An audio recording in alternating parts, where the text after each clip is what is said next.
ఇక మనం తదుపరి రాశి ఒక్కసారి చూసుకున్నట్లయితే ధనుసు రాశి. మరి ఈ ధనుసు రాశి వారికి కూడా ఈ వారం ఎలా ఉండబోతుంది అంటారు?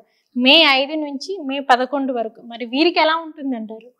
ధనుస్సు రాశి వారికి మే 5వ తేదీ నుండి 11వ తేదీ వరకు కూడా ఎలా ఉంది అంటే కొంచెం మిశ్రమ ఫలితాలుగా గోచరిస్తూ ఉంది. కొంచెం అటు ఇటుగా ధనుస్సు రాశి వారికి. అవును, రుణ ఒత్తిడి బాగా మానసికంగా ఇబ్బంది పెట్టే విధముగా రుణాలు ఒత్తిడి పెరుగుతాయి, సమస్యలు కలుగుతాయి. చేపట్టినటువంటి పనులలో శ్రమకు తగినటువంటి ఫలితము లభించలేదే అనేటువంటి దాని వలన కొంచెం మానసికమైనటువంటి శ్రమ, ఆందోళన కలుగుతుంది గాక, సోదరుల నుండి ఊహించని మాటలు వినవలసి రావటం అనేటువంటిది జీవితంలో కొంత మీకు ఇబ్బంది కలిగించేటువంటి విషయం. ఆధ్యాత్మిక సేవా కార్యక్రమాలలో పాల్గొనడం లాంటివి జరుగుతాయి. అలాగే అవసరానికి సన్నిహితుల నుండి కొంత మేలు పొందేటువంటి విధముగా ఉన్నది మీరు.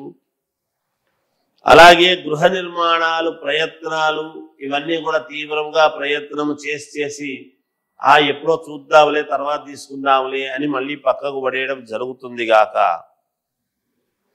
అలాగే ఉద్యోగం చేసుకునేటువంటి వాళ్లకు పని ఒత్తిడి, భారం అనేటువంటిది పెరుగుతుంది.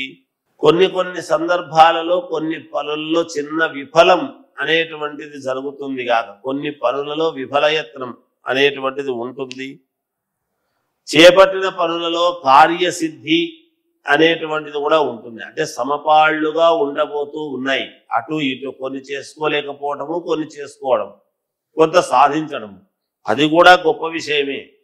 ఇంకా మెరుగైనటువంటి ఫలితాలు మేము సాధించాలి, మాకు మేలు జరగాలి అని అనుకుంటే శ్రీ వెంకటేశ్వర స్వామిని దర్శిస్తే మీకు చాలా మేలు జరుగుతుంది అని తెలియజేస్తూ జయోస్తు.